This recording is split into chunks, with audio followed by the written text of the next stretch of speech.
আসসালামু আলাইকুম। এটা হচ্ছে বজ্রাপুর এরিয়ার কিছু পুরানা দর্শিত বাড়ি, পুরানা আমলের বাড়ি, যেগুলা আজকে থেকে প্রায় 500-1000 বছর আগের বাড়ির নিদর্শনগুলো রয়ে গেছে।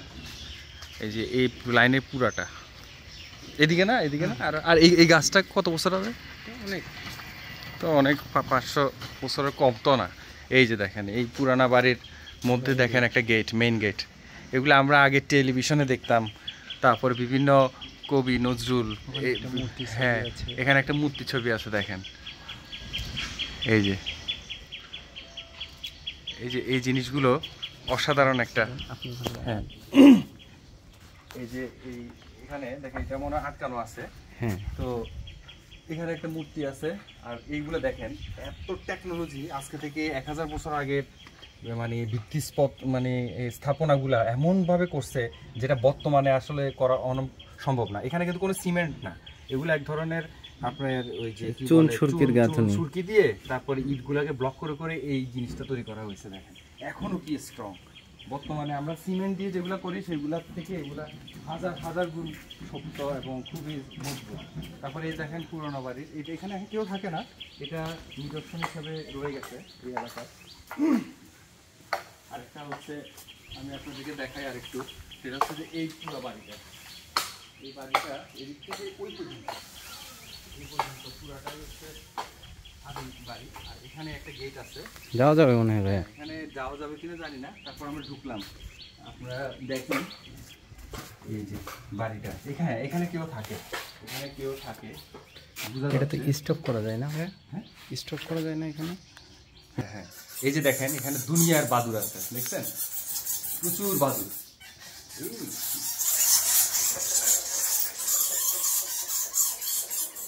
দেখছেন এই ঘরগুলোর মধ্যে বাদুরের এখন বসবাস, বাদুরের। ভাই এগুলো সব বেড়ে দিলে কিন্তু শেষ আমরা, না আসবে না, না আসবে। আমরা এটা খুব রিস্ক নিয়ে করছি আপনাদেরকে দেখানোর জন্য ভিডিওটা।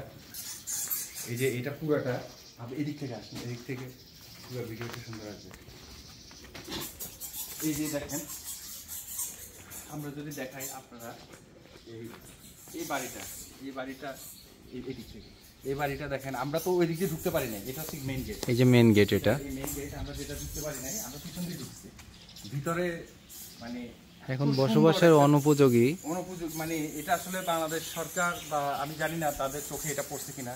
যদি এগুলো সংরক্ষণ করে রাখতে পারতো তাহলে আমার মনে হচ্ছে যে কালের বিবর্তনে যেসব জিনিসগুলো আস্তে আস্তে বিলুপ্ত হয়ে যাচ্ছে, এগুলো আসলে একটা সময় আমরা বইতে মানে তারপর টেলিভিশন, তারপর বিভিন্ন মিডিয়াগুলোতে আমরা দেখতাম, কিন্তু বাস্তবে কিন্তু এগুলা নতুন প্রজন্ম যারা, তারা কিন্তু এগুলা কিন্তু আসলে দেখতে পারতেছে না। এগুলাকে সংরক্ষণ করার জন্য আমি মনে করি যে এগুলা আসলে মানে গভর্নমেন্টের এই দায়িত্ব নেওয়া উচিত।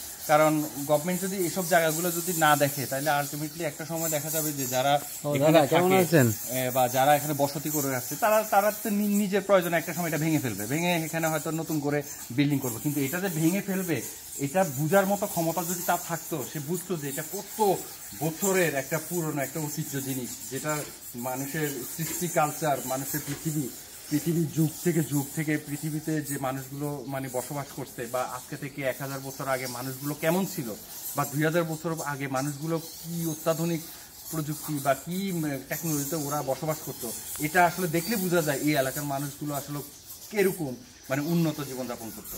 এটা হচ্ছে আমাদের শ্বশুরবাড়ি থেকে একটু এদিকে, এটা বজ্রাপুর এরিয়া না, এটা বজ্রাপুর এরিয়া। আর ওইদিকে গেলে আসছে মহেশপুর, তারপর হচ্ছে কোচাপুর, সুন্দরপুরও সেম জিনিসগুলো হচ্ছে। তো এখন জিনিসটা হচ্ছে যে মিউট করে দিই ভাইয়া, হ্যাঁ আমরা এখন মোটামুটি আপনাদেরকে দেখালাম, আপনারা দেখেন এই জিনিসগুলা। আমরা আরো ওদিকে যাবো নাকি? ওদিকে যাবো, হ্যাঁ যাওয়া যায়। তো এই আরো অনেক কিছু দেখাবো। তো মোটামুটি আমরা একটা বাড়ির নিদর্শনটাই দেখালাম, এরকম আরো অনেকগুলো বাড়ি আছে।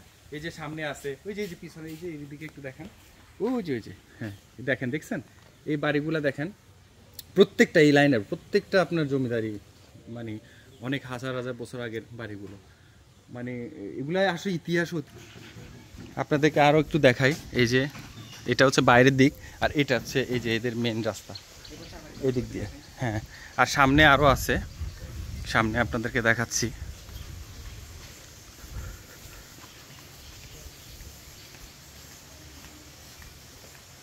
যারা থাকে ওরা যদি সংস্কার করে না, সংস্কার না করলে আসলে এগুলা হয় না। একটা দেখেন আরেকটা আমি আসলে কতগুলো দেখাবো, এখানে প্রতিটা বাড়ির স্টেপে স্টেপে অনেকগুলো বাড়ি। এই যে এখানে একটা বাড়ি আছে, এই বাড়িটাকে ওনারা কি করছে, এখন বললাম না সরকার যেহেতু নিচ্ছে না, অনেকে দেখা যাচ্ছে তার নিজের প্রয়োজনে ওই জায়গাটা ভেঙে হয়তো কিছু করতেছে, আর না হয় কেউ প্লাস্টার দিয়ে হয়তো একটু মেরামতের কাজ করতেছে। এই জিনিসগুলো দেখেন পুরনো দিনের যারা, এখন নতুন প্রজন্ম যারা, তারা কি করতেছে, ভেঙে হয়তো নতুন করে আবার করতেছে। তো এই মানে এগুলো সংরক্ষণ কিন্তু আর হচ্ছে না আলটিমেটলি। তো এই জন্য সরকারের উচিত এগুলো আসলে দেখা যে সংরক্ষণ করা যায়, এটার দিকে যাতে সরকারের একটু মনোযোগ আকর্ষণ করা উচিত। তো আল্লাহ হাফেজ, ভালো থাকুন।